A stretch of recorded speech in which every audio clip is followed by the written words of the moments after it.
I want to invite you to open your hearts. Thank you all. Un gran abrazo para todos.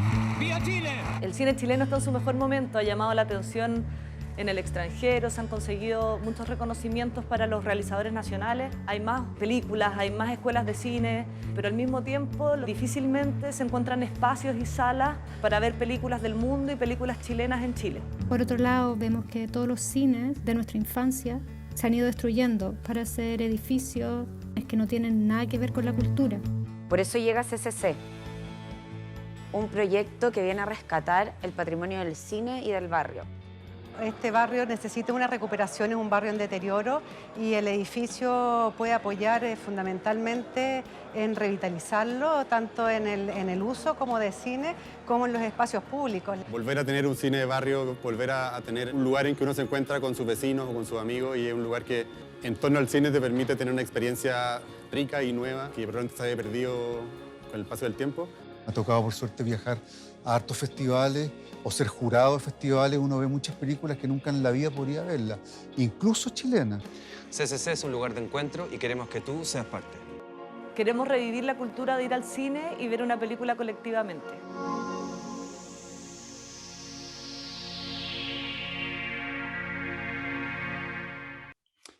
En el documental El botón de nácar de Patricio Guzmán, dice un historiador que la actividad de pensar se parece al océano.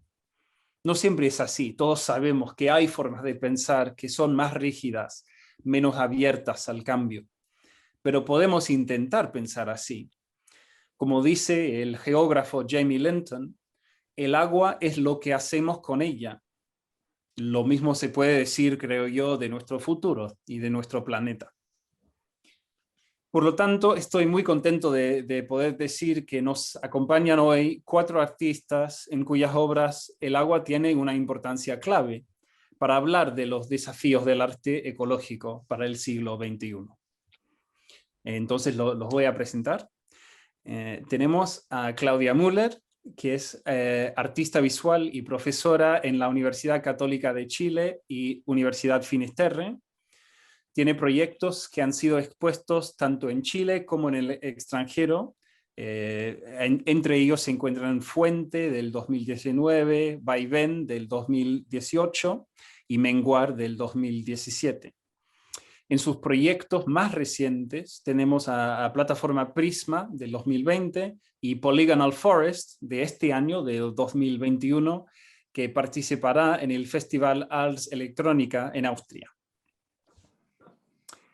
Ana Teresa Barbosa es una artista peruana, ha expuesto sus proyectos en exposiciones individuales en Lima, Miami y Taipei, y en exposiciones colectivas en Lima, Mar del Plata, La Paz, Nueva York, Houston y muchas otras ciudades.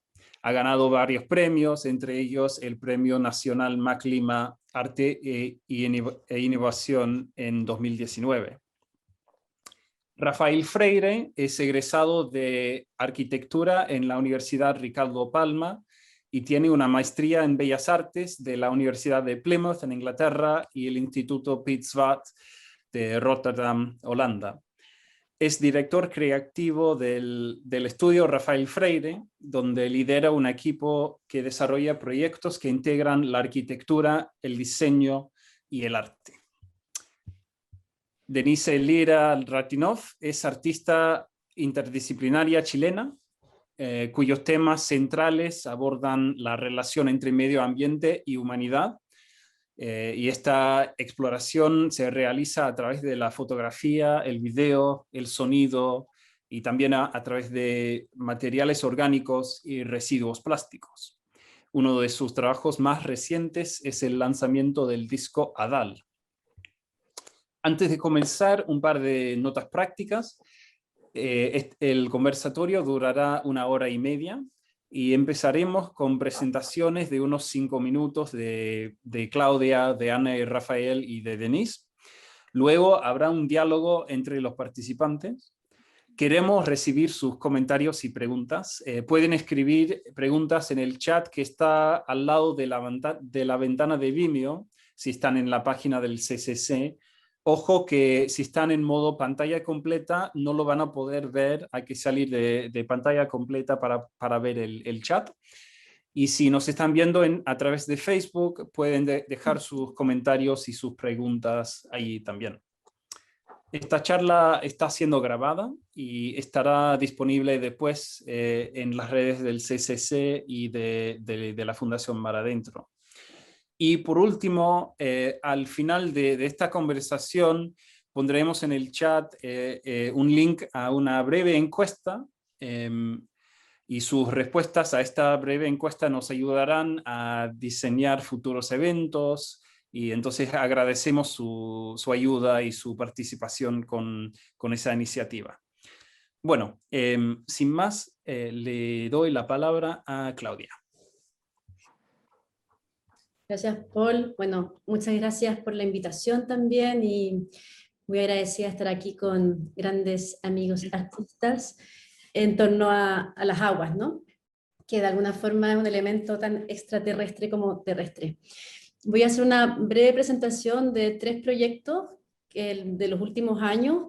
Principalmente yo trabajo con el agua como medida de tiempo y mi interés se ha centrado básicamente en entender el agua desde su estado líquido y su movimiento. Entonces el primer proyecto es Vaivén, este se realizó el año 2018 y trata acerca de una situación científica del agua, en donde el agua recorre cada 100 años el mismo lugar, ¿no? Por medio de la atmósfera, siendo los océanos que evaporan y luego se traslada y bueno, cayendo siempre, digamos, al Nilo cada 100 años. Entonces lo que se realizó en Vaivén era un cuerpo que fuera de alguna forma 2 ríos que fueran iguales en su forma pero opuestos, en donde el único medio, el único elemento que estaba tocando estos ríos fuera el agua, como 2 espacios físicos en donde su sangre estuviera siempre en circulación, siendo 2 piscinas de 400 litros de agua que estaban en continuo movimiento.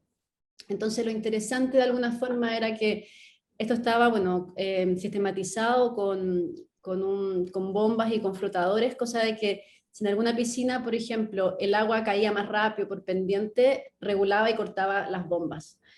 Entonces, bueno, parte importante de lo que fue Vaivén fue en el fondo generar esta especie de órgano que estaba únicamente comunicado por el agua y que estaba en continuo movimiento. Esta pieza fue construida de cerámica y cobre, cerámica moldeada en base a cañería de cerámica y, bueno, y cuero también. El segundo proyecto fue un proyecto que se realizó en una post-residencia, una residencia en Tierra del Fuego, en Patagonia, que se llama Casa Museo Alberto Varesville. Y este proyecto que fue ejercicios de gravedad, yo tengo una cámara que graba bajo el agua, entonces siempre me estoy metiendo ahí en los pequeños charcos, en cómo de alguna forma el agua presenta otra atmósfera, ¿no? O nos dispone de otra atmósfera, como de otro mundo, de alguna forma. Y bueno, y recorriendo las costas del Estrecho de Magallanes, finalmente me encontré con un montón de caracolas, ¿no? Que estaban bastante desgastadas, que el mar las iba tirando hacia afuera, y de alguna forma uno cuando se encuentra cosas que pertenecen al mar es loco, porque es como que se tuvieran las mismas formas del mar, ¿no? Como estaba presente el remolino, que también se encuentra en el mar, bueno, también se encuentra en el aire, pero que es una forma de alguna manera muy fluida. Entonces, bueno, me puse a recoger todas estas caracolas sin saber lo que iba a suceder después, y lo que hicimos fue abrir la caracola, dejar solamente como el esqueleto principal de la caracola, y apareció también la piedra pome, que la piedra pome es una piedra, de alguna forma, la más nueva en las piedras, ¿no? Fue como la que ha sido recientemente expulsada del volcán, entonces por eso también está liviana. Bueno, y en los lagos de Chile, como había harta erupción, hay muchísima piedra pome. Entonces, lo que se hizo acá fue, me pareció muy bonito, la piedra pome surgió por una idea de que la piedra pome que flotaba pudiera cargar en sí misma una piedra más antigua, más sedimentaria. Finalmente sucedió con las caracolas y la piedra pome volvió a cargar la caracola y volver a circulación a la caracola. Entonces esta pieza tiene 2 mangueras, una que chupa y otra que arroja agua, y las caracolas comienzan a estar en circulación nuevamente después de haber sido como arrojadas por el mar. Esta expo se montó dentro de del contexto de la exposición de Tiempo Profundo en el Centro Nacional de Arte Contemporáneo en Cerrillos, y era divertido porque van muchos niños a ese centro nacional, o sea, a ese centro de arte contemporáneo. Entonces los niños no entendían por qué las piedras flotaban, como, ¿pero qué hace la piedra flotando? Entonces, bueno, algunos no sabían que tenía agua, no se daban cuenta que tenía agua porque era todo muy transparente. Entonces, hay una situación que también yo trabajo mucho, que es la gravedad, como la equivalencia de pesos en el agua, o la equivalencia de pesos, o sea, cómo la gravedad también nos condiciona el mundo en el que vivimos, ¿no? Nos condiciona el cuerpo, nos condiciona los mares, nos condiciona las mareas. Y de alguna forma la equivalencia de pesos, por ejemplo, entre la piedra pome y la caracola tenía que ser correspondiente en el sentido de que la piedra pome pudiera sostener a la caracola. Y por último, el tercer proyecto que voy a mostrar es un proyecto que se realizó en el 2019 y este es un proyecto de alguna forma como más performático, social, así como la primera vez que me meto más en performance, y se llama Hidrografía del Cuerpo porque surge del concepto de la teja muslera, ¿no? Que fue en América del Sur, fue súper utilizada en el tiempo en Brasil mucho para la esclavitud, y bueno, en Chile fue muy utilizado por el patrón y el inquilino, que igual en el fondo está sujeto a una especie de esclavitud. Y lo que sucedía era que en el fondo la teja muslera se construían techos de casas según la medida del muslo del esclavo o del inquilino. Entonces, a mí me parecía muy interesante de que el techo de una casa, que es el soporte de alguna forma, o es como el cobijo de una casa, estuviera dado por la clase obrera. Y lo que se hizo acá fue, se llamaba Convocatoria en Buenos Aires. Este proyecto fue un proyecto de la Embajada de Chile en Argentina, y se llamaba Convocatoria en Buenos Aires. Se hicieron algunas piezas en Chile también, para que la gente fuera como a poner su brazo y con eso construir una especie de río, de mapa hidrográfico, en donde por brazos de chilenos y argentinos corriera el agua de Buenos Aires. Bueno, lo que se hizo fue categorizar estos brazos con el nombre de cada persona, y después la gente se llevaba su brazo a casa. O sea, era como, tú vas a hacerte tu brazo. La idea era también que si iban parejas se hicieran entre los dos el brazo, y bueno, y surgían conversaciones, fue bien político, porque esto fue justamente post al estallido social. Entonces fueron muchos inmigrantes a hacerse brazo, y se conversó muchísimo acerca de América del Sur, de Latinoamérica, de lo que estaba aconteciendo en Latinoamérica, en ese momento en Ecuador, bueno, también en Argentina había recién elecciones, en Chile, en Perú también. Y entonces la idea era en el fondo una pieza democrática en donde tú ibas a poner el brazo para que se te hiciera una pieza con tu molde, y que después tú te llevas el brazo a casa, como parte de la obra, ¿no? Era una obra que yo no contenía, sino que se regalaba. Y lo más bonito de esta obra fue que mucha gente iba junta, y resulta que los calces para construir el río de cerámica estaban dados si es que realmente calzaban las formas. Entonces, finalmente los dos ríos que se hicieron en paralelo estuvieron dados por el tamaño de los brazos y el tamaño de alguna forma de los brazos de las personas que iban a ofrecerse. Bueno, Argentina es un país súper colaborativo, entonces fue mucha gente a hacerse brazo, y sucedía esto como esta instancia de reflexión y de conversación que fue súper grata. Y esa es la presentación flash del trabajo. Muchas gracias, Claudia. Esa imagen de las piedras que parecen flotar en el vacío es muy poderosa.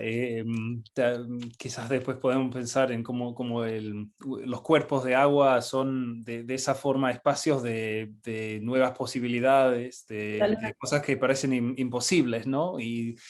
E incluso quizás espacios de esperanza también. Bueno, ahora le paso la palabra a Ana y a Rafael. ¿Qué tal? Muchas gracias por la invitación, Paul. Saludos a todos acá desde Lima. Bueno, vamos a presentar con Ana un trabajo que hicimos hace un año que se llama Ecosistema del Agua, que parte primero de una investigación realizada en la zona de la costa norte. Es una zona que se llama Huacho, donde están ubicados ciertos humedales. Hay dos humedales importantes, Humedal Paraíso y Albufera de Medio Mundo. Y un poco con Ana, lo primero que hicimos fue algunos viajes a estos lugares para comenzar a entender un poco estos ecosistemas y a partir de esto crear el proyecto, ¿no? Hay una primera imagen que podríamos enseñar, que es un primer boceto que hicimos con Ana. Sí, acá está.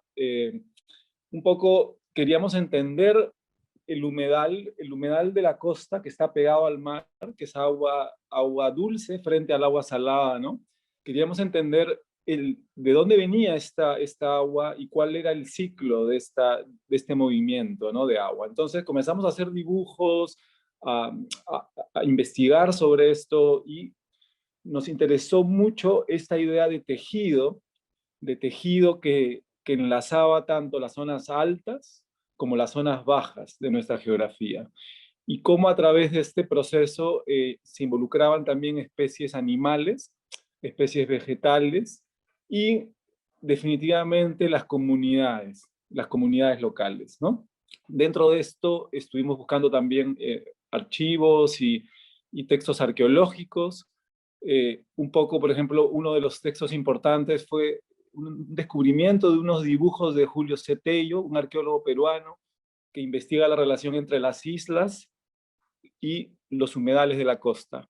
Y esta relación que sucedía entre los pájaros que generaban, bueno, el guano de estas islas y que anidaban en los humedales, y se generaba todo un ciclo donde el agua, digamos, podía unificar, ¿no? Tanto a las comunidades como a las especies animales, vegetales, minerales del territorio.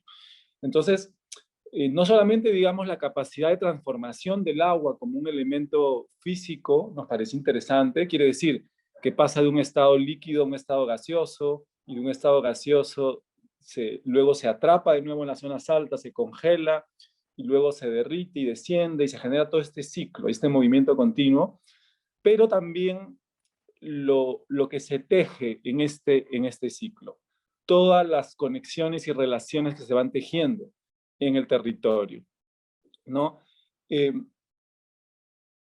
Bueno, personalmente yo vengo un poco de la arquitectura, y siempre un poco las ideas que he venido tratando de investigar es sobre esta continuidad entre el territorio y el hábitat, y cómo han habido, digamos, ejemplos, algunos que hemos podido ver nosotros aquí en el Perú, por ejemplo, donde efectivamente había una continuidad muy profunda entre lo que podíamos llamar un hábitat construido y un territorio natural, ¿no?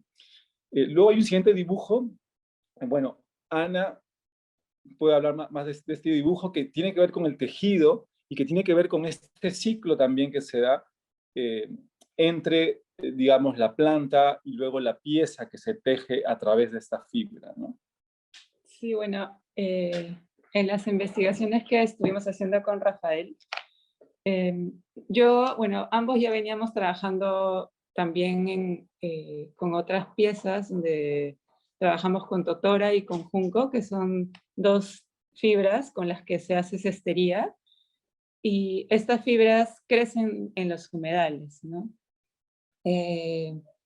Investigando sobre la fibra, pues encontramos registros de tejidos de 10.000 años, ¿no? que se han encontrado aquí en el desierto, y que son prácticamente los primeros tejidos que se hicieron, ¿no? Antes que el algodón y antes que la alpaca. Y bueno, y esta técnica en verdad aún se continúa, es una tradición que ha continuado por miles de años hasta ahora, y que al visitar estos espacios, los humedales en Huacho, encontramos las comunidades que viven alrededor de los totorales o de los juncales, y que aún también preservan los distintos ciclos en los que hay que hacer la cosecha, en los que hay que sembrar, y tiempos de veda en los que no hay que cortar la fibra para que ellos puedan seguir trabajando con esta fibra y se pueda seguir desarrollando esta actividad alrededor de los humedales, ¿no? Sí, bueno, fue fundamental la colaboración con, ¿no?, con artistas tradicionales, ¿no?, que muchos de ellos habitan humedales o vienen de familias que han habitado humedales y tienen relación con las fibras, ¿no? Trabajamos con la familia Goicoechea, ellos vienen de Cajamarca, del norte, y ellos ¿no?, son tanto los abuelos, los padres, los hijos, han mantenido toda una tradición del tejido, ¿no?, por muchísimas generaciones. Entonces, fue fundamental establecer, ¿no?, dentro del proyecto este espacio de colaboración, ¿no?, con ellos, ¿no? Hay una siguiente imagen que podemos pasar sobre algo que nos pareció que fue un descubrimiento en realidad, y fue el huachaque. El huachaque, en quechua, es el lugar donde crece la totora. El huachaque, esta es una imagen de Pachacamac, la zona de la Quiahuasi, una imagen también fotografiada por Julio Cetello, y Julio Cetello descubre estas pozas de agua en el desierto, cerca, ¿no?, a la zona de Pachacamac, y bueno, no se sabía exactamente en ese momento qué cosa eran, pensaban que eran reservorios de agua, en un momento pensaron que eran criaderos de totora, para luego con la totora hacer cestería, también criaderos de peces como la lisa, ¿no? Ya en investigaciones actuales, la arqueóloga Denise Posey Scott, que es la directora del sitio arqueológico de Pachacamac, comienza a darse cuenta en realidad de la relación que existe entre el huachaque y el humedal natural, ¿no? Hay unos canales subterráneos que unen el humedal natural con el huachaque. Están conectados a través de ciertos canales y se genera una especie de flujo del agua entre ambos sistemas. Y bueno, las nuevas teorías sobre estos espacios, que eran pozas de purificación de agua, que luego se utilizaban en los rituales, ¿no?, para los ciclos, digamos, ¿no?, los ciclos de la siembra, los ciclos de la, ¿no?, ligados siempre a la transformación del equinoccio, el solsticio y todo esto, ¿no?, que se hacían en Pachacamac, ¿no? Entonces, este descubrimiento de esta idea de espacio de purificación de agua y espacio de ritual del agua fue clave dentro del proceso, digamos, de ecosistema del agua, porque a partir de esto nosotros pensamos en crear un espacio de ritual del agua y un espacio donde se pueda no solamente ver un ciclo que se transforma, sino también una interacción entre los humanos y entre el agua, entre los animales, los vegetales y el agua, ¿no? Que esté todo, digamos, tejido, que esté todo unido a través de un concepto que podríamos llamarlo como un tejido colectivo, ¿no?, donde todos estos organismos pueden tejerse a través del agua, ¿no? Hay una siguiente imagen, bueno, que es una imagen ya del humedal natural, ¿no?, que está al costado del huachaque. O sea, el huachaque es una continuación del humedal, es como, diríamos, un humedal artificial, ¿no?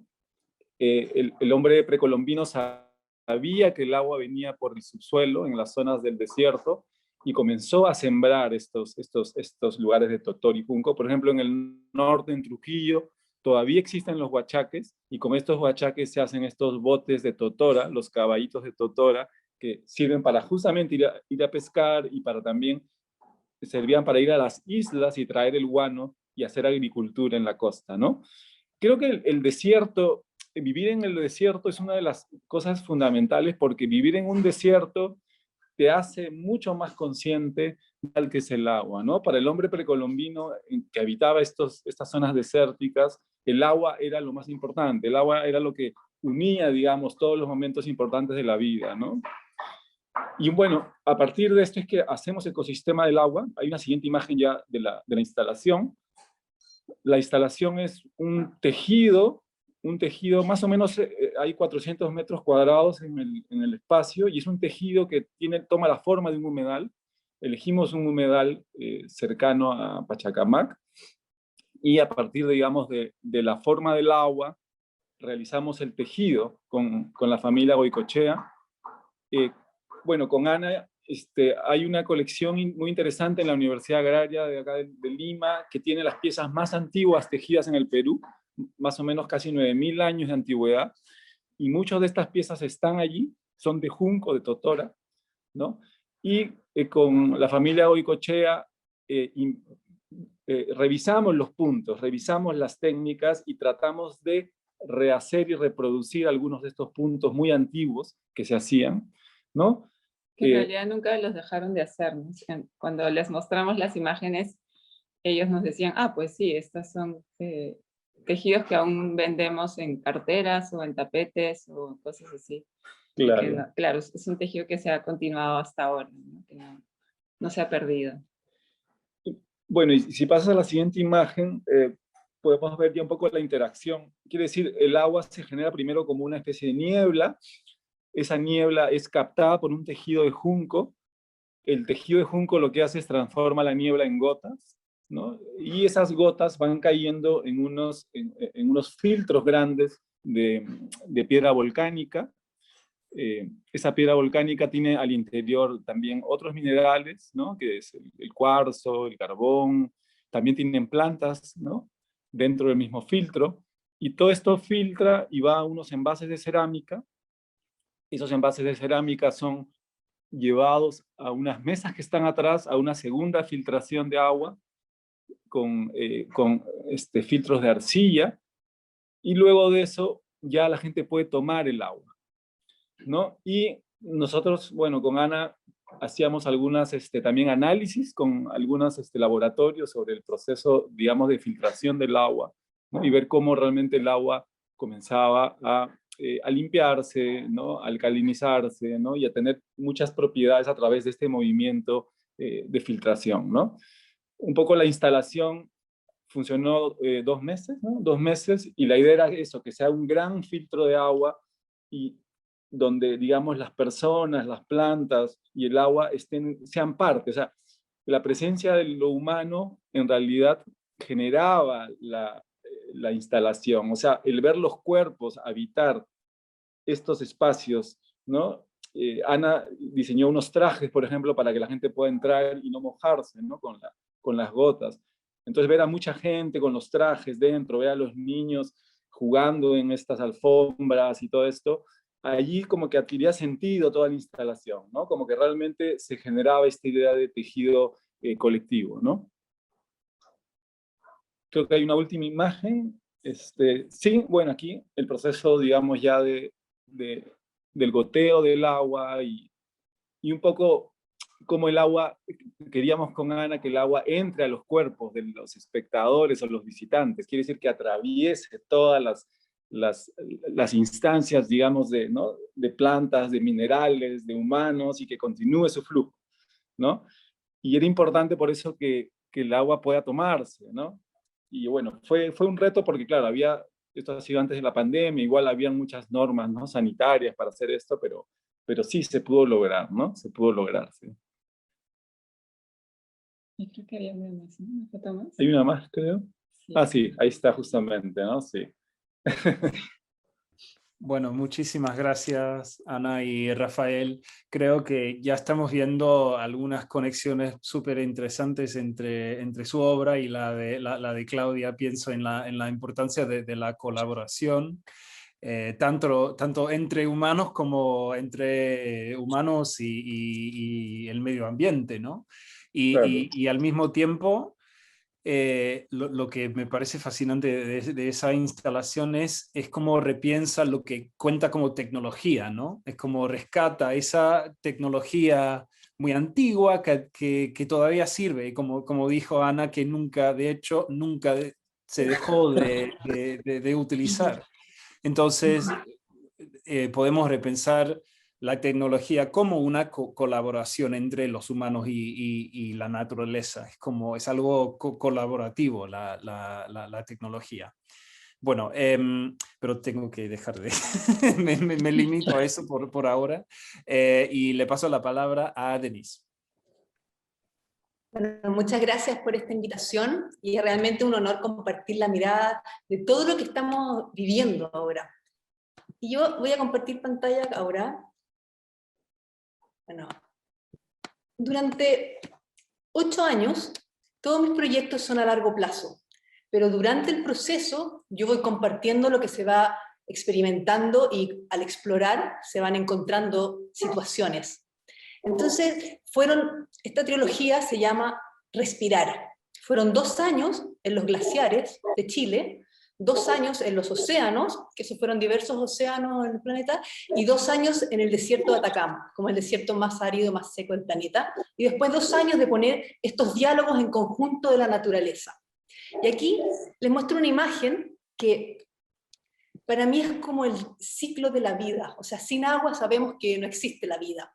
Entonces aquí mi primera impresión fue en los glaciares cuando vi un derrumbe, sentí y escuché el sonido como si fuera un terremoto. ¿Y qué sucedió? Se derrumbó. ¿Y qué pasa en paralelo aquí, en esta imagen de la izquierda? Tenemos los testigos de hielo.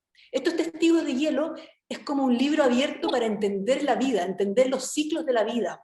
Este es un glaciólogo, Francisco Fernandoy, que yo le comenté de esta exposición y inmediatamente me dijo, quiero que elijas tú los propios testigos de hielo. Y si estamos hablando de los estados del agua, bueno, aquí tenemos ese resultado. ¿Qué significó esto? Esto fue una exposición en pleno verano, donde las temperaturas superaban, por supuesto, los 30 grados. Y estos testigos tienen que vivir en menos 21 grados, porque si no, se derriten. Entonces les voy a mostrar ahora, bueno, aquí lo importante que a mí me fascina el concepto del registro, cómo acá se puede ver que está todo, su medida, su fecha, el momento, y después acá en esta imagen se muestra un poco la amplitud de cómo la persona está vivenciando a través de una vitrina algo que ya, un testigo que ya se sacó. Aquí, en el fondo, esta exposición habla y reflexiona sobre la importancia del tiempo, cómo todo es un tiempo limitado, y después el cuerpo que reflexiona sobre crear conciencia de la experiencia, y al mismo tiempo, a través de la belleza, de imágenes que son retratos que te muestran la naturaleza, uno crea conciencia. Entonces aquí yo me empecé a imaginar cómo quiero que el espectador, la audiencia, la gente que está viviendo esto, pueda sentir esa como testimonios de viajar para lograr estos retratos. Entonces puse 16 celulares que hacen como un camino, y cada uno de ellos te muestra la imagen, era como una doble lectura. Te muestra, yo en cada expedición siempre iba con una cámara puesta aquí en la cabeza, y iba registrando, por ejemplo, cuando estaba haciendo montaña, o cuando estaba en las tomas en el océano, o cuando estaba en los glaciares. ¿Qué significa? Es solo un momento. No es como que uno pudiera tomar una foto, 2 fotos, 3 fotos. Bueno, y esto me llevó a decir como que necesito que la audiencia ocupe un rol más de los sentidos. Y aquí nace Cronómetro.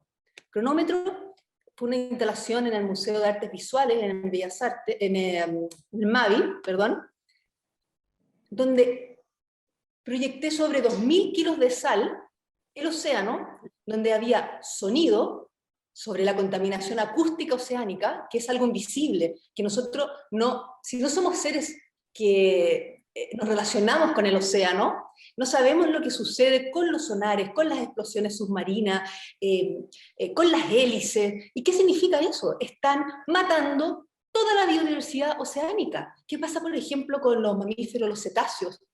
El oído es la entrada del alma para el cetáceo. ¿Y qué es lo que pasa? Se estresan, se desorientan, se pierden en todo sentido en sus familias y paran. O sea, mueren.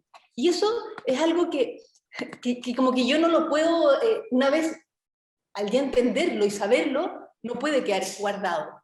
Entonces el arte es la única disciplina que realmente puede unir la ciencia, la tecnología, toda como a través de la naturaleza en el fondo. Entonces, al invitar, aquí, ¿qué sucedió acá?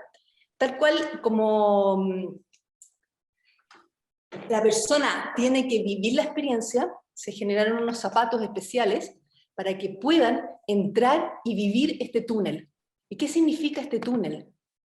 es tanto plástico rodeado que nosotros consumimos a diario. O sea, a diario uno va, por ejemplo, al supermercado, mira, esto es espantoso. O sea, uno se come, por ejemplo, no sé, una negrita, un Super 8, cualquiera de esas cosas, y ese plástico no se recicla. ¿Y qué es lo que sucede al final?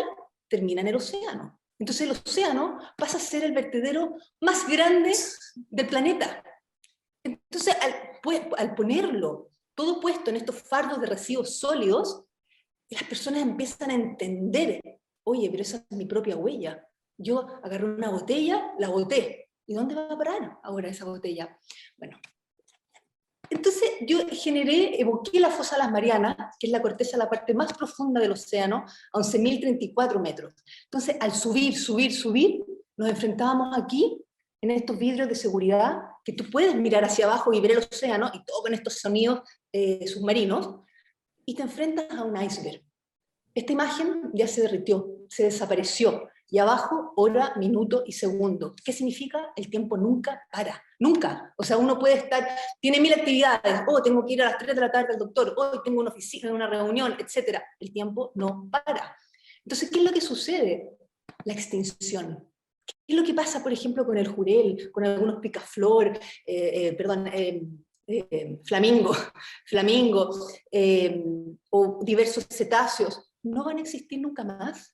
Entonces aquí pueden ver cómo se sorteó esta baranda de vidrio, que las personas pueden caminar por dentro. Entonces esto era una gran escultura desde afuera, pero por dentro era una gran arquitectura. O sea, tú tienes que estar metido adentro. Entonces aquí hay un trabajo con ingeniería, con cálculos de cómo poder soportar más de 4.000 toneladas. Entonces es fascinante cómo se mezcla el concepto del habitar esta obra de arte. Y acá se generó una especie como de puerto, porque la gente se quedaba y volvía, y se quedaba mucho rato pensando, mirando, a tal punto que había personas que yo nunca pongo no parar, no pisar, no tocar, no, dejo que la persona viva su sensación, su emoción, se sacaban a veces los zapatos y caminaban. Entonces, esto es sal, porque el fondo del océano no es plano. Entonces, todas las curvas que se genera de la sal, se empieza a generar volumen en la manera como observamos el océano. Y acá, por ejemplo, una vez también, mira este niño que está como que se ve con la sombra, ¿qué es lo que es esto? Bueno, un día veo a una persona no vidente. Y yo les pregunto siempre, yo vivo las instalaciones y estoy desde que se abre hasta que se cierra, siempre. Y le digo, hola José, bueno, ¿cómo supiste? No, lo vi en la radio. Entonces, bueno, una semana después, vuelve. Y le digo, José, ¿volviste? Y me dijo, por supuesto, vine a mirar el océano a través del sonido. Entonces, ¿cómo no va a ser impactante el decir cómo uno puede unir sonido por sí solo? ¿Cómo respira la tierra? Cuando uno, por ejemplo, puede abrazar un alerce que tiene, no sé, estaba filmando en la Reserva Valdiviana 4.000 años, no te alcanzan los brazos, y cómo empieza a generar todo esto, cómo respira. En el fondo hablábamos antes con Claudia con respecto a las plantas, que uno tiene que limpiar las hojas, etc.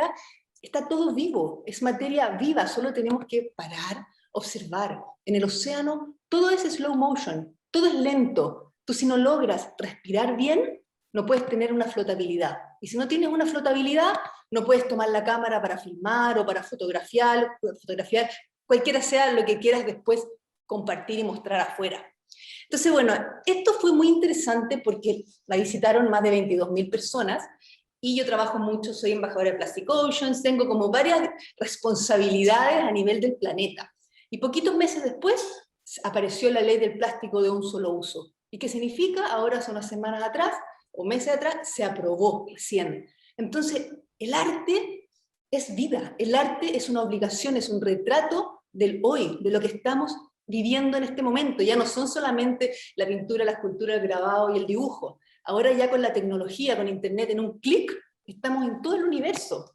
Bueno, y aquí, cortito después sale el Museo Nacional de Bellas Artes, bajo la Bienal de Artes Mediales, sobre 3.000 kilos de sal, generó un rectángulo de 9 por 5 metros. Y aquí 100% contaminación acústica. Puso un sonido 5.1 envolvente, en donde viajaba el sonido, por ejemplo. Ya en Chile, la doctora Susana Buchan, oceanógrafa, especialista en acústica oceánica de cetáceos, descubrieron un dialecto de la ballena azul, que es el macho, el que canta. Entonces, cuando uno ya empieza a sentir el mamífero, el animal más grande del planeta, que tú lo ves, y Chile es un laboratorio natural increíble. Lo ves, lo escuchas, ¿y qué significa? Yo ahora siento que a través de todos estos conocimientos acumulados, sí soy la voz del océano a través del arte, porque las personas cambian al sentir esta experiencia. Entonces, ¿qué es lo que pasó acá? Yo dije, invité a una bailarina a que hiciera una interpretación sobre la contaminación acústica y cómo lo vive y lo habita un cetáceo.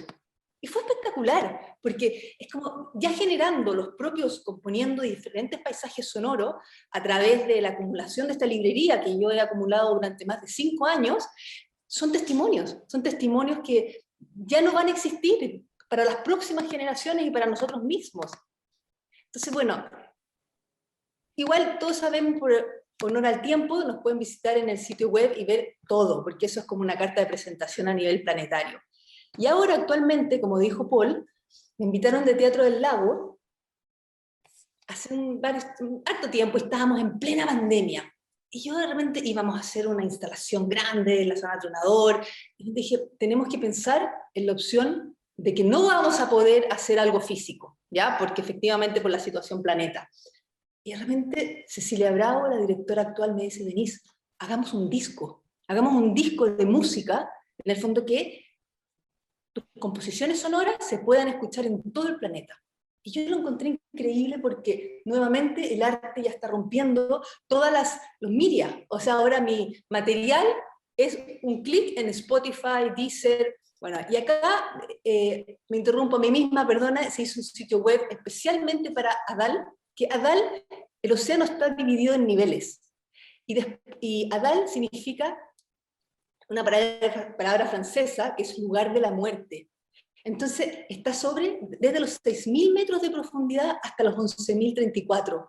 ¿Qué es lo que pasa ahí con todos los fenómenos naturales, como las erupciones, las avalanchas, las corrientes? Bueno, y todos esos sonidos, acá lo pueden ustedes después ver con más tiempo. Hay un librillo donde muestra toda la motivación del porqué. Y acá estamos nuevamente, todo lo que hay arriba, hay abajo. Aquí tenemos las montañas, la plataforma continental, que es todo lo que está bajo el nivel del océano, el talud, la fosa, bueno.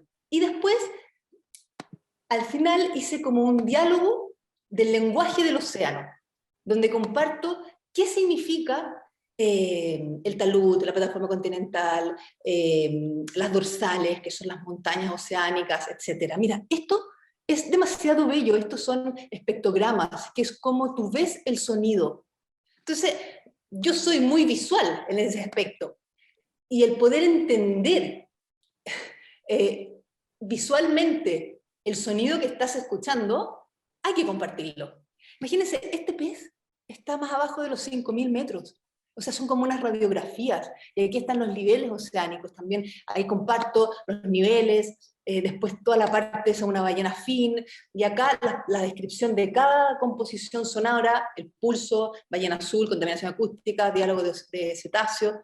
Bueno, y un sinfín que ahora estamos haciendo charlas todos los días jueves, que es un diálogo. Ella la doctora Susana Bucan, la semana pasada fue Maximiliano Bello, después Gino Casaza, especialista de los glaciares, Bárbara Saavedra, todo lo que es el parte del terrestre.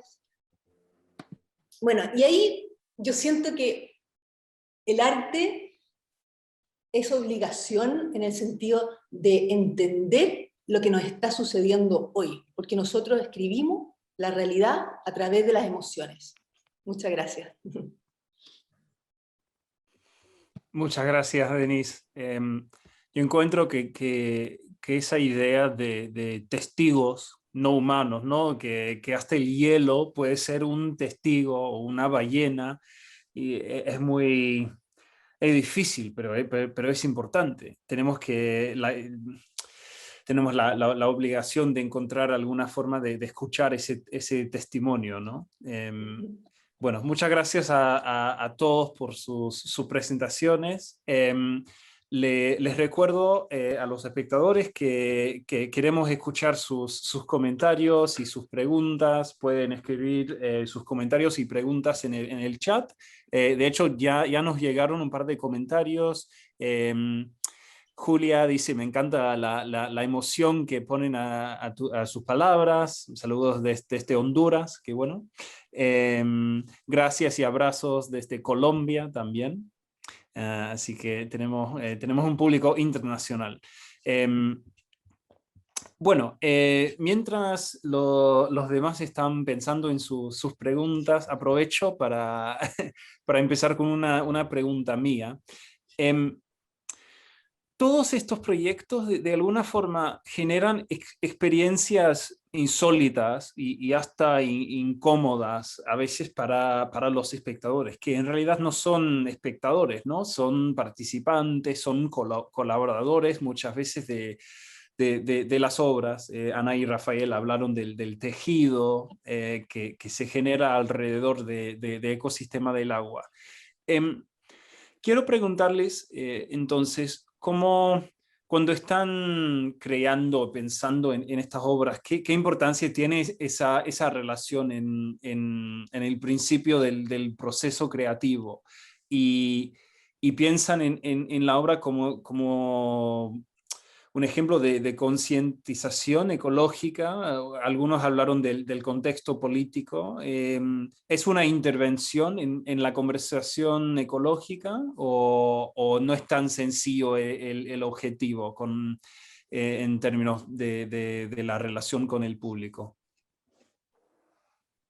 No sé si...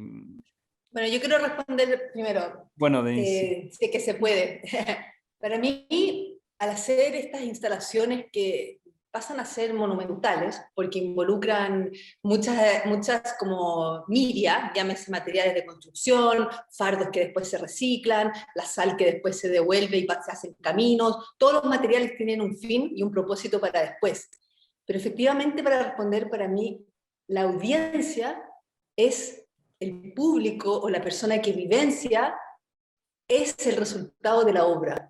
O sea, yo siempre pienso que la vivencia que ellos tienen y la respuesta que ellos sienten es que cambian la conciencia. Entonces, en el momento en que uno presenta, en este caso hablo por mí, la contaminación acústica o la contaminación por plástico a través de materiales cotidianos, que nosotros, no sé, uno va al supermercado y uno es dueño de elegir, no voy a comprar ese plástico, esa lechuga que viene llegar y sacar de la bolsa que está lavada y la pongo. No, voy a comprar la lechuga que la voy a lavar y me voy a dar los 10 minutos para cocinar y comerla. Entonces, el público es el resultado, en el fondo, de recibir y vivir la experiencia. Entonces, es un proceso que al final yo tengo esa idea, pero es colaborativo, porque no puedo yo ejecutar esa tremenda idea, levantar esas 4.000 toneladas, etcétera, sola. Tengo que contratar gente de la vida que hace su trabajo diario. Entonces, tal cual como bueno, Rafael decía que tenía que trabajar con las personas de los lugares, etcétera, para mí es igual de importante poner el oficio, la mano de obra presente en la creación.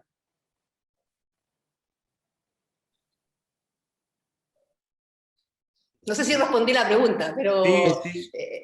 Es eso un poco, es como, es como compartir el dolor. Yo sufro mucho. Para mí, yo al ver a diario, cuando estaba haciendo El Océano, la primera que hice de Patricia Radi, y veía en el océano la cantidad de plástico, y ahora veo las mascarillas, los guantes, cuando estoy buceando, cómo flotan y agarran una tortuga marina, etc. No puede ser. Entonces, a través de la belleza, yo muestro eso, y sí cambia la conciencia. Porque es la única manera, porque si uno quiere ver facts concretos, reales, ve las noticias, lee papers científicos, hay información en todos lados, pero esto es a través de la experiencia sensorial, que la persona entra al túnel, empieza a transpirar, empieza a escuchar sonidos del océano, y es acústico, entonces se le olvida lo que está afuera. Entonces, bueno, es eso. Sí, no sé si los demás piensan igual, si buscan explícitamente cambiar la conciencia del espectador, de la espectadora, o es distinto como...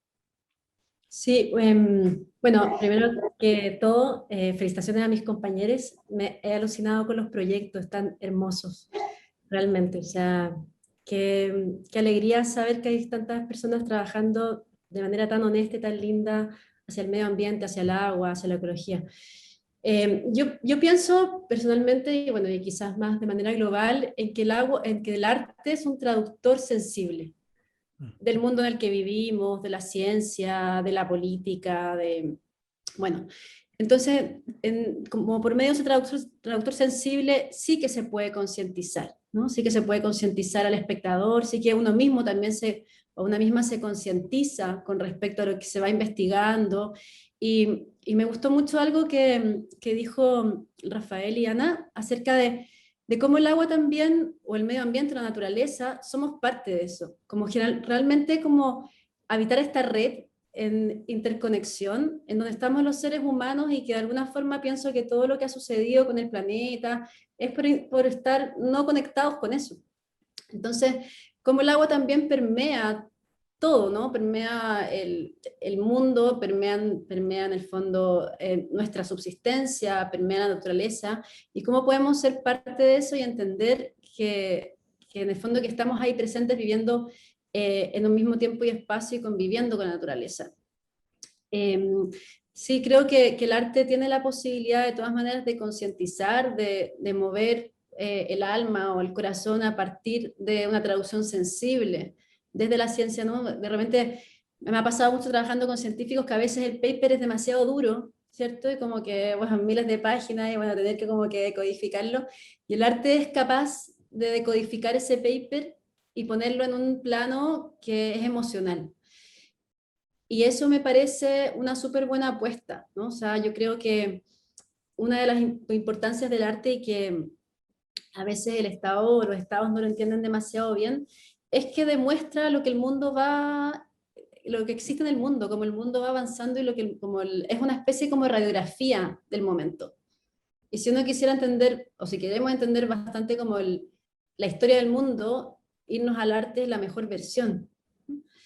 Entonces, sí, yo pienso que como dice Denise, creo que el trabajo, los proyectos, sobre todo instaladores, ¿no? Instalaciones, que es lo que acontece con estos tres como, proyectos que se mostraron, la instalación sí hace que el espectador se sienta sumergido en una instancia, en un espacio.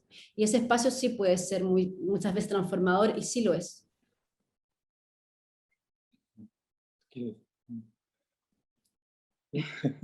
Gracias por los comentarios, ¿no? Igualmente nos encanta poder ver el trabajo de ustedes que no las conocíamos antes, ¿no? A veces estamos tan cerca pero tan separados, ¿no? Entre dos países que somos, ¿no? Vecinos y no nos conocemos mucho entre nosotros, ¿no? Pero muy lindo poder ver, ¿no? Cómo todos de alguna manera estamos tratando de generar nuevas miradas, ¿no? Al territorio, ¿no? Que vivimos, ¿no? Para nosotros, bueno, hay como quizás dos cosas que yo sentía cuando hicimos el ecosistema del agua. Una de las primeras cosas era tratar de unificar estas categorías, ¿no? Generalmente a veces inclusive el mismo concepto de ecología, ¿no? Puede separar inclusive, ¿no?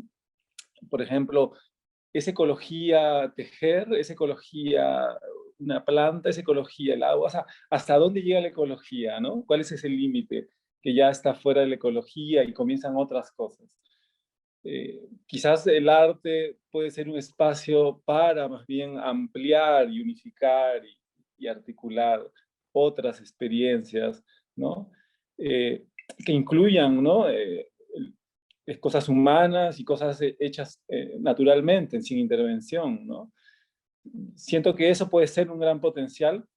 Y lo otro, bueno, que con Ana siempre hacemos metáforas de tejido. Ana viene muchos años trabajando con tejido, yo venía más trabajando de la arquitectura, el espacio, pero el tejido es uno de los conceptos que nos ha ayudado más a nosotros a poder entender estas interrelaciones, ¿no? Hay una tejedora, por ejemplo, boliviana, ¿no? Que hace poco la escuchábamos y hablaba, por ejemplo, del torcido de la fibra y el teñido, y cómo, por ejemplo, una fibra animal, a la hora que es teñida por un tinte vegetal, adquiere, según ella, una doble fuerza. Quiere decir, hay dos entidades ya unidas en un pequeño hilo, y luego es la fuerza humana la que lo tuerce, y a partir de esa torsión se puede tejer, ¿no? O sea, es como que un pequeño hilo puede contener prácticamente todos los ecosistemas, ¿no? Puede contener el agua, los minerales, los animales, los vegetales y todo, ¿no? Y los colores, ¿no? De las plantas, ¿no? Entonces, la metáfora del tejido como un gran articulador y una gran posibilidad quizás de unir todo lo que se había separado, puede ser, creo yo, una manera de ver estas cosas que hacemos, ¿no? Y donde, claro, lo humano es importante, pero no es lo único, ¿no? Lo humano es una pequeña parte dentro del gran tejido, ¿no? Colectivo, ¿no? Sí, sí, absolutamente. De hecho, dice T.J. Demos, que es un crítico, un académico inglés que escribe sobre el arte ecológico. Dice que el arte ecológico más poderoso es el que es ecológico en su mismo ser, ¿no? En el proceso de creación, en esa colaboración tanto humana como no humana. Bueno, nos están llegando algunas preguntas. Tenemos una pregunta de Florencia que dice, para Rafael y Ana, quería saber cómo lo hicieron para tratar con un oficio ancestral sin caer en una apropiación cultural. Bueno, en el Perú, la cultura, ¿no? Es como parte de nuestra vida diaria. Un poco Ana contaba, ¿no? Nosotros las canastas, por ejemplo, las usamos a diario, es parte de nuestra cotidianidad, ¿no? El tejido es parte de nuestra vida, es algo que ha sido, digamos, desde muy niños integrado a la vida, ¿no? Y quizás en el Perú tú puedes ver todavía muchas de estas cosas, ¿no? Puedes ver cómo tradiciones tan ancestrales se han mantenido, no entendemos cómo, la verdad, pero se han mantenido y se han vuelto parte de la vida diaria, parte de nuestra cotidianidad, ¿no?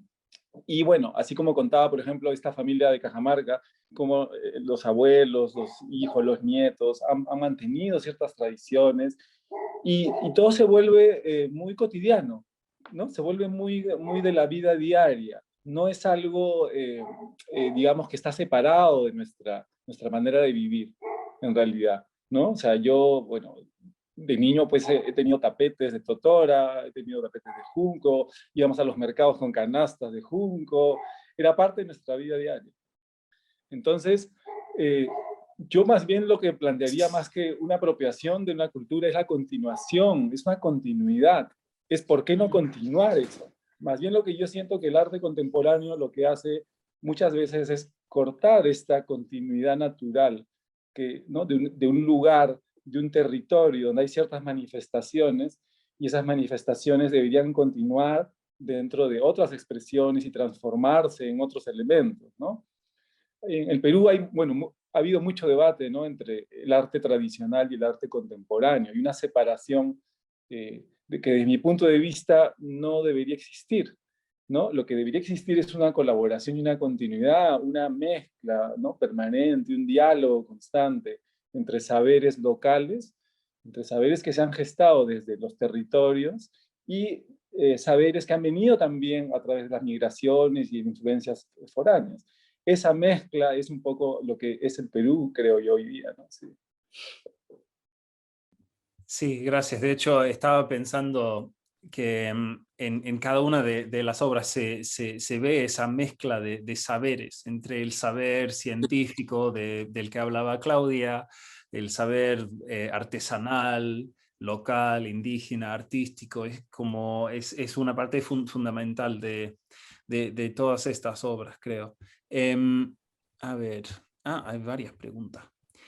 Ligeia dice, ¿qué ideas o proyectos están elaborando o pensando para continuar en este contexto, considerando que no toda la gente tiene acceso a Internet? Sí, esta cuestión de acceso, de quienes ven o participan o sientan estas obras es importante. Y si bien todos nos hemos adaptado a a vivir en un mundo virtual, no toda la gente tiene esa posibilidad. Bueno, a mí me gustaría decir que para mí el concepto como de una intervención y de una instalación es el momento. Por ejemplo, a mí me fascina intervenir espacios públicos, donde la persona cotidiana va a su trabajo todos los días, toma el metro, el bus, la bicicleta, lo que sea, el auto, y de repente, de un día para otro, oh, ¿qué es lo que es esto? Y mañana ya no existe. Es el momento. Entonces, yo sí siento, y agradezco mucho esa pregunta, porque hoy, con esta adaptación que hemos tenido que tener, de poder vivenciar todo virtual, es bueno, pero no es tan bueno. Porque la vivencia sensorial que uno siente, no sé, pues yo tenía una mujer que me dio la mano y tenía claustrofobia y no podía entrar al túnel, me decía, vamos de la mano. Y cuando íbamos en la parte de la fosa, que empezó a caminar, me dijo, ahora voy a ir sola. Y sale, y me dije, nunca en mi vida pensé que iba a romper mi sensación de claustrofobia. Y la ayudó, y estaba transpirando. Entonces, esa vivencia jamás se va a lograr virtualmente, jamás de los jamases. Entonces, yo sí siento que, nuevamente, si no nos adaptamos, vamos a llegar a la extinción también. Pero sí, muy pronto, tenemos nosotros, todas las mentes creativas, todas, desde la literatura, la música, todas, empezar a pensar en los espacios públicos. De cualquier manera, yo me imagino esa instalación de ustedes con los tejidos, imagínate que ustedes estén tejiendo y pongan una mínima cosa en los metros, no sé, pues allá no hay metro en todas partes, pero en las esquinas, en los paraderos, algo, y como tenemos hoy en día el código QR, que todos sabemos que el código QR como que reemplazó el pendrive, reemplazó el disquete, reemplazó todas estas cosas, en un código QR tú puedes clic, todos tenemos celular, y puedes mirar una inmensidad. Entonces yo sí siento que hay que adaptarse en ese aspecto. Otras ideas sobre el futuro del espacio virtual o no virtual para arte de este tipo. Sí, yo pienso que, bueno, quizás uno de los problemas del arte es que se ha elitizado, ¿no? Como el arte tiene que estar en un museo, hay personas que no pueden acceder a un museo, ¿no? Y creo que una de las cosas, claro, hay gente que no tiene internet, yo precisamente pienso que internet debiese estar dado por los estados ya, o sea, creo que ya es como un servicio humano, ¿no?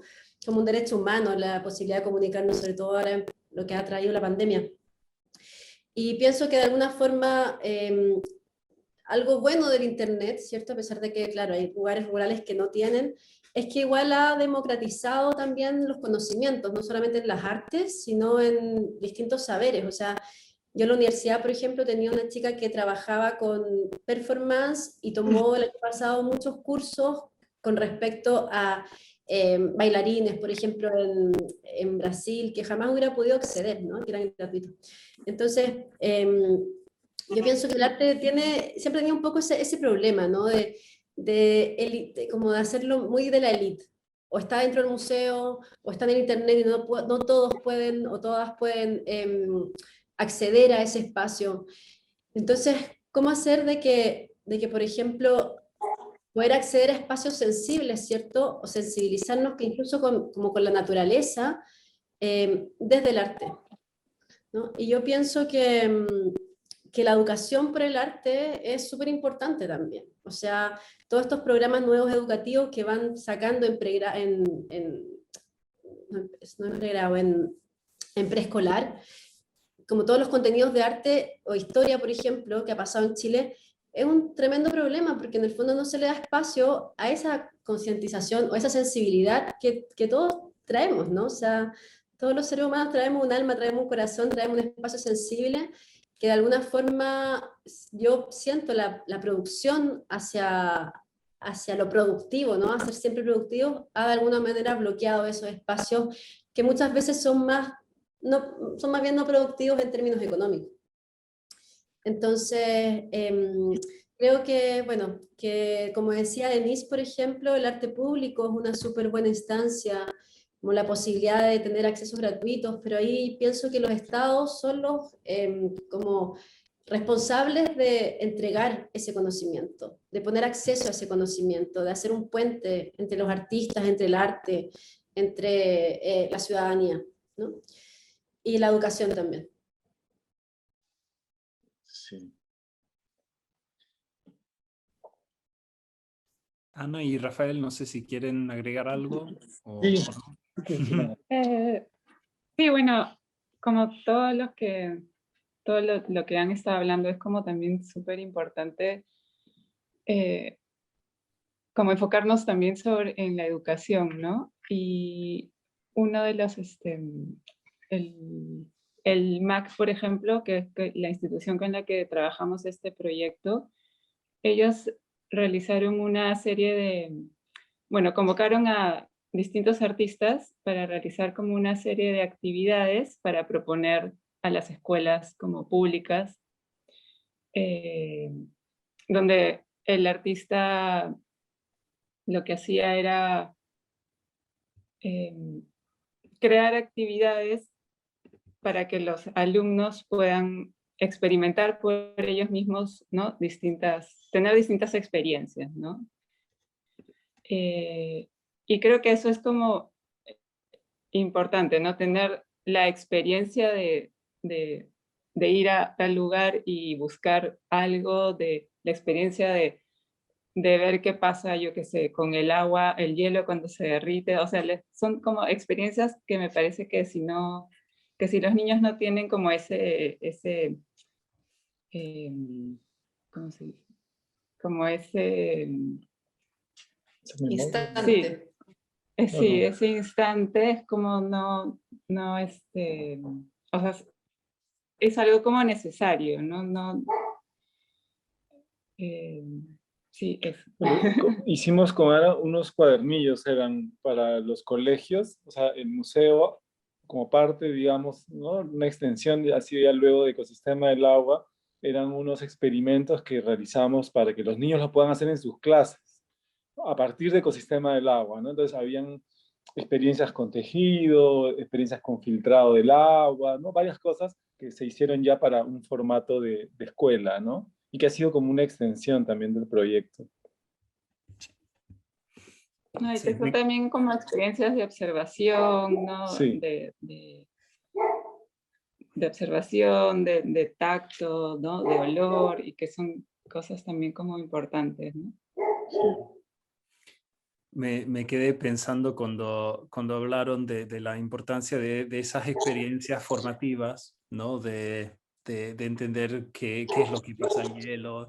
Me quedé pensando en esas primeras líneas tan famosas de 100 años de soledad, ¿no? Cuando piensa en aquella tarde remota, cuando su padre lo llevó a descubrir el hielo, porque es como algo mágico, ¿no? Para los niños. Y ese sentimiento de asombro es muy valoroso, es muy valioso. Sí. Hay un par de preguntas más del público, pero quería intervenir con una pregunta, ya que algunos mencionaron los estados y Ana y Rafael también hablaron de esa desconexión que hay entre el contexto peruano y el chileno, que no hay tantas conversaciones internacionales. Sí.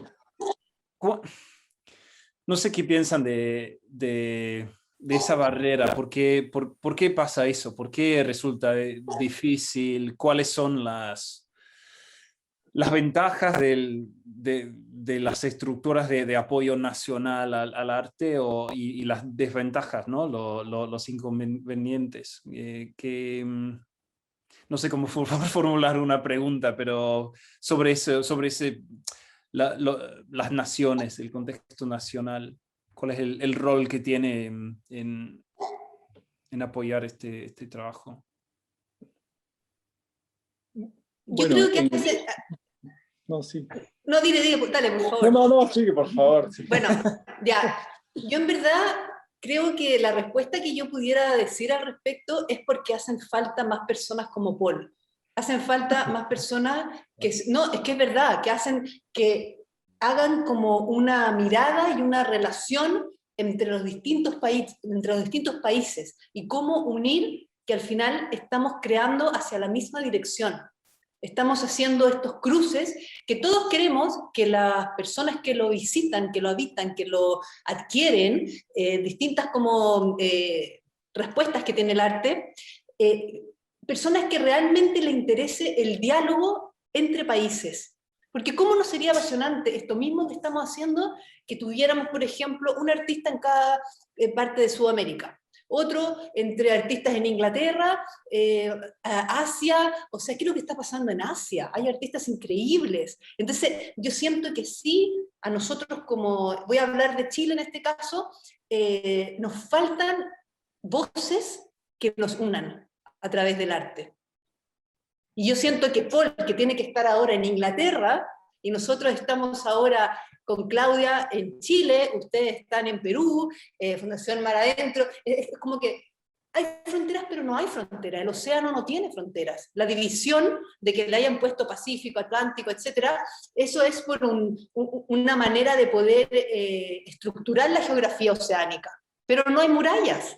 Entonces yo como que los invito y aprovecho esta instancia de decir, hagamos cosas en colaboración, porque antes estábamos conversando de eso que Rafael decía, la continuación y no el quiebre de algo, sí. Es la simbiosis, o sea, cuando tú ves, por ejemplo, una raya y arriba está un pez y van nadando juntos, o tú ves un árbol, entonces siempre está en complemento con otra criatura. O sea, nosotros tenemos que hacer esa simbiosis conectada para que todos les despertemos la otra conexión. Esa es mi visión, así que gracias Paul por unir a Yacer y a Catalina, a toda esta instancia, porque siento que yo tampoco conocía el trabajo de ustedes. Entonces yo estaba en Lima, estuve en el Museo de Arte Contemporáneo, etc. Entonces siento que unámonos y no esperemos quizás que sea un curador o un crítico o un historiador que nos una, sino que nosotros mismos nos unimos e invitamos en este caso, por ejemplo, a Paul. Algo así. Bueno, gracias por tus palabras tan generosas, demasiado generosas. Supongo que hay una barrera eventual a ese tipo de colaboración sería el hecho de que las estructuras de apoyo siguen siendo, a mi entender, siguen siendo mayormente nacionales, ¿no? ¿Es así o no? O no sé si están de acuerdo. Sí, bueno, en realidad aquí en el Perú no hay todavía unas grandes políticas, digamos, ¿no? de la cultura, ¿no? Nosotros hemos participado localmente en muy pocos digamos, concursos, ¿no? Hay muy pocos museos, muy pocas instituciones que hacen concursos abiertos y menos de intercambio, ¿no? Intercambio entre países, digamos, latinoamericanos. Hay muy pocas instituciones que están, ¿no? enfocadas en eso, ¿no? Sí, yo siento un poco que nosotros en realidad, toda esta separación entre países es muy artificial, ¿no? Entre Perú y Chile en realidad lo que yo veo es esa continuidad, ¿no? Esa continuidad del territorio, ¿no? De nuestras costas, nuestros desiertos, nuestros Andes, el Océano Pacífico. O sea, es un solo territorio que ha sufrido, bueno, políticamente, ¿no? Miles de problemas, pero finalmente es un territorio, ¿no? Y creo que el comprender que somos esa continuidad es lo importante, ¿no? A partir de eso poder generar todos estos intercambios, conversaciones, ¿no? Es lo que puede ser en el futuro, ¿no? Una nueva manera de ver los países o de ver las naciones, ¿sí? Sí, pareciera ser que hay que aprender del agua eso, ¿no? Que el agua nunca es migrante, sino que siempre transita libre, ¿no? Por más que se le quiera privatizar, siempre transita libre. Sí, pienso en lo absurdo de que Chile y Perú y Bolivia han librado una guerra, la guerra del Pacífico, ¿no? Como si el océano se pudiera dividir entre los dos países. Seguimos tratando de imponerle esas estructuras de pensamiento, ¿no? Bueno, ya desgraciadamente se nos está acabando el tiempo, pero hay un par de preguntas más para terminar Tamara, que pregunta, cuando veo los trabajos, todos demasiado emocionantes, por otro lado, pienso que además de arte y ciencia, hay mucho de espiritual o trascendental. ¿Cómo ven esa parte de sus obras? Lo espiritual o lo trascendental. Ya, voy a contestar yo, sí, voy a partir yo. Gracias. A mí me parece que la dimensión simbólica del arte es súper importante, y creo que está inserto en las tres como ponencias o exponencias que se han visto hoy. Pero empezando como a raíz del agua, o sea, ayer justamente tengo un libro que habla de los rituales de agua en el Perú, y encontré una vasija que se llama la pacha, que me imagino que ustedes la deben conocer. Sí. Y en el fondo es una vasija que, bueno, que sirvió para sacrificios, ¿no? Bueno, ustedes ahí conocen más que yo, pero que me decía como, qué increíble que los líquidos o el agua está siempre, siempre, como desde los pueblos originarios, como un sustento espiritual, ¿no? O sea, desde mirar el cielo en una gran masa de agua, o desde estas vasijas ceremoniales que se hacían, ¿no? Y que servían de alguna manera como, claro, para sacrificios, pero también para servir líquidos que eran en rituales, o igualmente, por ejemplo, no sé, pensaba como de alguna manera el bautismo, ¿no? Yo no soy ni cristiana ni católica, pero sí en el fondo hay un simbolismo ahí que tiene que ver con una purificación. Y pienso que el agua está completamente relacionada con el mundo espiritual.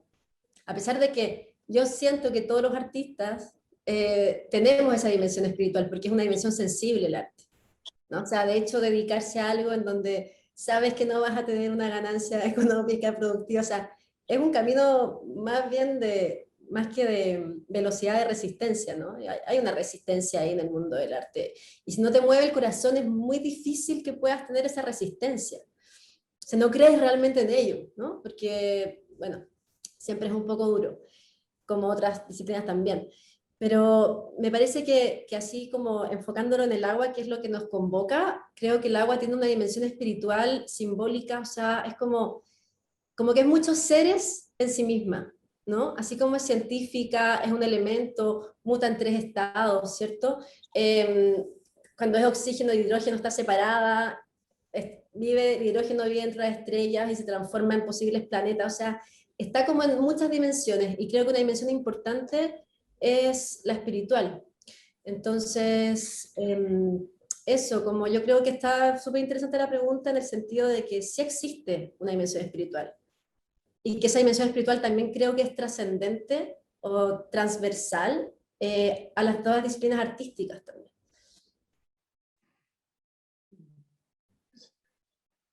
Sí, porque el agua es como material y abstracto a la vez, ¿no? Porque está, pero no se ve, o casi no se ve a veces porque es tan transparente, tiene esa particularidad. ¿Y qué es lo bonito del trabajo de Ana y Rafael? Que en el fondo, o sea, me imagino que en las fotos se veía un poquito, pero hay como una especie de evaporación, o sea, se está dando el sistema del agua en donde está siendo purificada, y yo creo que ese proceso alquímico, por ejemplo, es totalmente espiritual. O sea, la alquimia o sea, el concepto de la alquimia es un concepto de transformación espiritual, en donde para pasar a oro tienes que estar en el metal más sucio antes. Entonces, eso tiene una dimensión simbólica muy potente. A mí me pasa algo parecido con lo que dice Claudia, porque yo al decir el usar el cuerpo como el transporte para llegar a todos los lugares, es algo muy, cuando uno está caminando, por ejemplo, a una montaña, y tú sabes que estás pasando los 3.000 metros, 4.000 metros, 5.000 metros, 5.500, y llegas a la cumbre, es un estado de una soledad absoluta.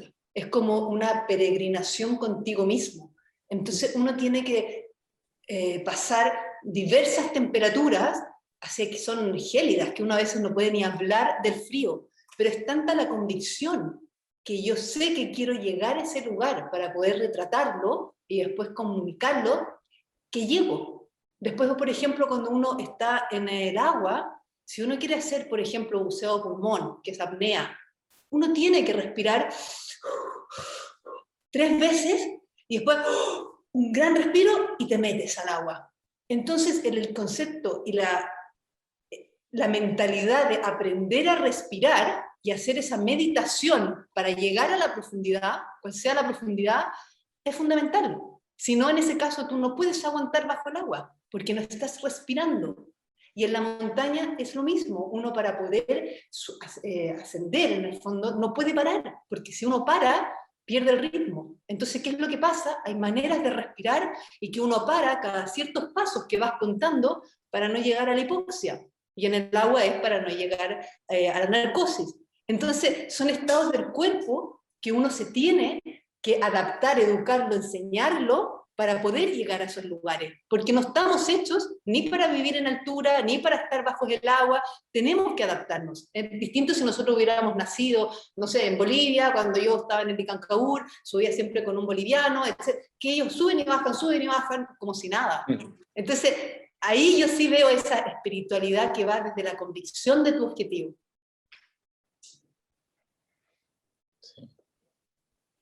Gracias. Bueno, tenemos una última pregunta y les recuerdo a todos que vamos a poner un link en el chat a una breve encuesta para que nos puedan ofrecer sus reflexiones sobre lo que les gustó del evento, lo que aprendieron, también sus sugerencias para las próximas conversaciones del ciclo. Bueno, tal como dijo Denise, que queremos seguir colaborando y pensar en nuevas formas de colaboración también. Así que, por favor, dennos sus ideas.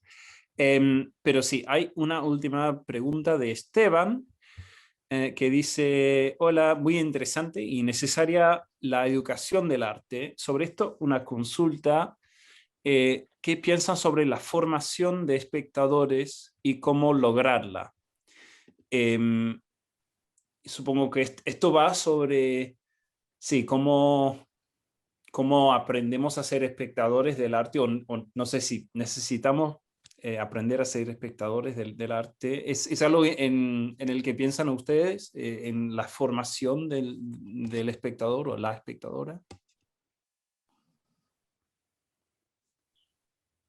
Bueno, nosotros no lo hemos pensado en realidad, ¿no? Lo que sí hemos tratado es que los proyectos tengan distintas maneras de comunicarse, eso sí, ¿no? Por ejemplo, bueno, para seguir hablando de ecosistema del agua, dentro de los 2 meses que hubieron de la instalación, hubieron también experiencias como talleres, ¿no? Por ejemplo, hubieron talleres de tejido, hubieron conferencias sobre algunos, por ejemplo, expertos en contaminación de humedales, hubieron algunas charlas, hubieron también hubo un taller que se hizo con diseñadores y artesanos de junco, donde la gente podía ver, ¿no?, ciertas piezas utilitarias también hechas con junco y totora y así, ¿no? O sea, tratábamos de que el proyecto, sabemos que el lenguaje a veces del arte puede ser un poco, no sé, un poco extraño para muchas personas, pero que tenga ciertas también ramificaciones que diversifique un poco los lenguajes, ¿no? Y como le contamos hace poco, ¿no? El cuaderno escolar era también una pequeña ramificación donde se traducía un poco esto ya en un lenguaje más de un salón de clases, ¿no? Cómo a un niño se le podía transmitir estas mismas ideas, ¿no? Entonces, quizás desde el mismo, digamos, la misma instalación, el mismo proyecto, puede crearse distintas lenguajes para poder comunicar a un público cada vez más amplio, más diverso, ¿no? Sí. Yo siempre siento que al hacer una instalación es como la reacción a primera vista.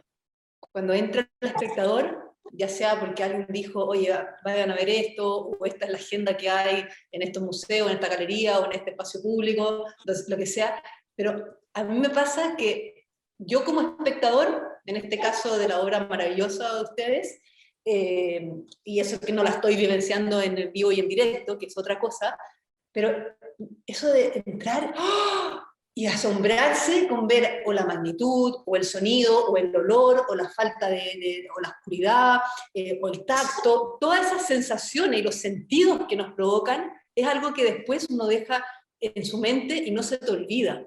Entonces, para mí, esa es la manera en cómo uno, como artista, llámese cualquier disciplina, tiene que conmover, tiene que hacer. Yo me acuerdo, estaba en Alemania y vi una exposición, un hombre que trabajaba en altura, y estábamos a 15 metros y había que hacer cola para poder entrar, o sea, para poder subirse, te sacan todas las cosas cortantes, te pones un overol, te sacan los zapatos y empiezas como telarañas, puras telarañas, y empiezas a andar. Había gente que no podía avanzar, y tú estabas en este museo alucinante, grande, y veías arriba a los 15 metros. Entonces, ¿qué es lo que significa eso? Tú pierdes, el concepto era como perder el miedo de la altura, caminar, y yo creo que esas son las instancias en que te quedan en la mente. Y ese es como el asombro a primera vista. Entonces yo, como dice Paul, no sé si uno tiene como que educarse para prepararse para ver algo, porque como la no expectativa, siento que es lo mejor.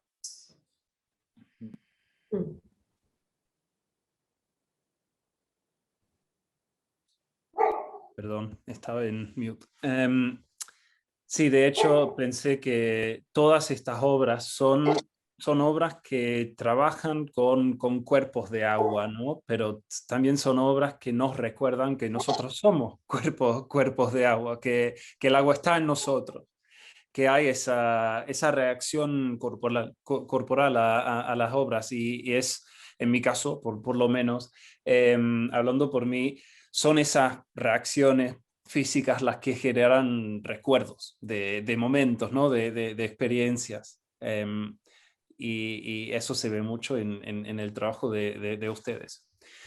Bueno, lamentablemente tenemos que cerrar esta conversación por falta de tiempo. Entonces, simplemente quiero agradecer de nuevo a todos los participantes, debería decir, y al público por sus comentarios, por sus preguntas. Les invito de nuevo a responder a la encuesta para ofrecernos sus ideas, sus comentarios. Son muy útiles para nosotros.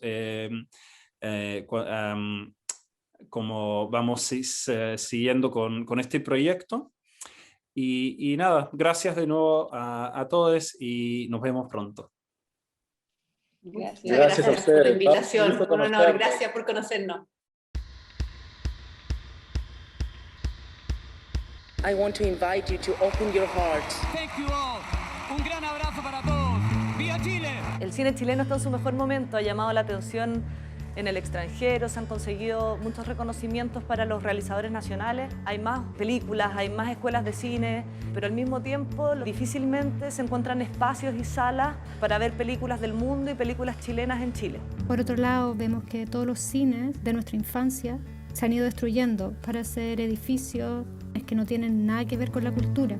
Por eso llega CCC, un proyecto que viene a rescatar el patrimonio del cine y del barrio.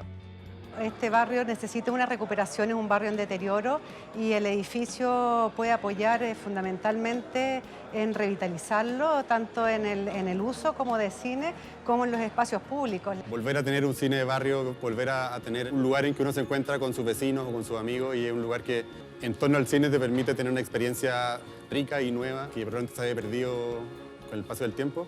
Me ha tocado, por suerte, viajar a hartos festivales o ser jurado de festivales. Uno ve muchas películas que nunca en la vida podría verlas, incluso chilenas. CCC es un lugar de encuentro y queremos que tú seas parte. Queremos revivir la cultura de ir al cine y ver una película colectivamente.